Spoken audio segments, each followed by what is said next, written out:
ಒಳಗೆ ಕೊಳಲನು ತುತಗೊಲ್ಲ ಗೌಡ ಬಳಸಿನಿಂದ ತುರುಗಳನ್ನು ಬಳಿಗೆ ಕರೆದನು ಹರುಷದಿ. ಗಂಗೆ ಬಾರೆ ಗೌರಿ ಬಾರೆ ತುಂಗಭದ್ರೆ ತಾಯಿ ಬಾರೆ ಪುಣ್ಯಕೋಟಿ ನೀನು ಬಾರೆ ಎಂದು ಗೊಲ್ಲನು ಕರೆದನು.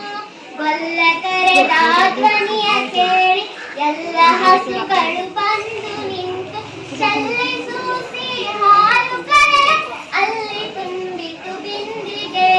ಸತ್ಯವೇ ಭಗವಂತನೆಂಬ ಪುಣ್ಯಕೋಟಿಯ ಕಥೆಯಿದು. ಸತ್ಯವೇ ಭಗವಂತನೆಂಬ ಪುಣ್ಯಕೋಟಿಯ ಕಥೆಯಿದು. ಹಬ್ಬಿದ ಮರೆ ಮಧ್ಯದೊಳಗೆ ಅದ್ಭುತ ಎಂದೆಂಬ ವ್ಯಾಘ್ರ ಅಬ್ಬರಿಸಿ ಹಸಿದು ಬೆಟ್ಟನು ಕಿಪ್ಪಿಯೋಳಿತಾನಿದ್ದನು. ಸಿಡಿದು ರೋಷದಿ ಮೆರೆಯುತ್ತಾ ಹುಡುಗುಡಿಸಿ ಬೋರೆಡಿದು ಚಂಗ ಹುಡುಕೊಲೆರಗಿದ ರಭಸ ಹಂಚಿ ಚದರಿ ಹೋದವು ಹಸುಗಳು ಚದರಿ ಹೋದವು ಹಸುಗಳು. ಪುಣ್ಯಕೋಟಿ ಎಂಬ ಹಸು ತನ್ನ ಕಂದನ ನೆನೆದುಕೊಂಡು ಮುನ್ನ ಚಂದ್ರಸೀತ ಗೆದ್ದಿದೆ. ಇಂದನೆಗೆ ಎತ್ತು ಬೇಗನೆ ದುಷ್ಟರಾಕ್ಷ ಬಂದು ಬಳಸಿ ಅಡ್ಡಗಟ್ಟಿ ನಿಂದನು ವಿನಾಯನು. ಮೇಲೆ ಬಿದ್ದು ನಿನ್ನ ನೀನೇ ಬಿಡುವೆ ನನ್ನ ಕೋಪದಿ ಕೂಳ ವ್ಯಾಘ್ರನು ಕೂಗಲು.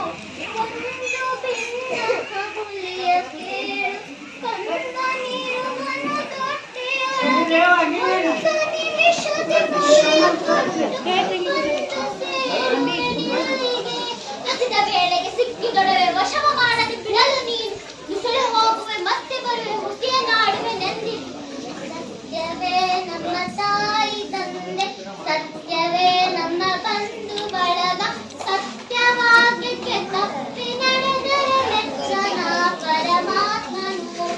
ಕೊಂದು ತಿನ್ನುವೆನೆಂಬ ಹುಲಿಗೆ ಚಂದದಿಂದ ಭಾಷಿಸಿ ಕಂದ ನಿನ್ನನು ನೋಡಿ ಹೋಗುವೆನೆಂದು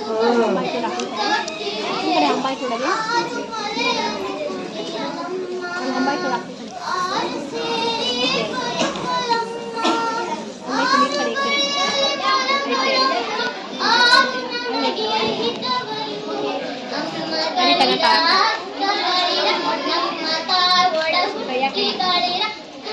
ನಿಮ್ಮವನೆಂದು ಕಾಣಿ ತಪ್ಪಲಿ ನೀ ಕರುವನು ತಪ್ಪಲಿ ನೀ ಕರುವನು.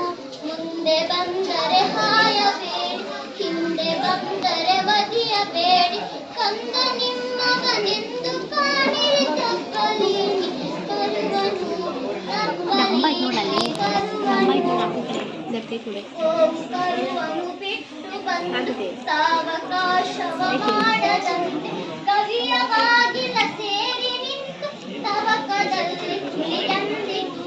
ಖಂಡವಿದೆಕೋ ಮಾಂಸವಿದೆ ಕುಂಡಿಗೆಯ ಬಿಸಿ ರಕ್ತವಿದೆ ಚಂದ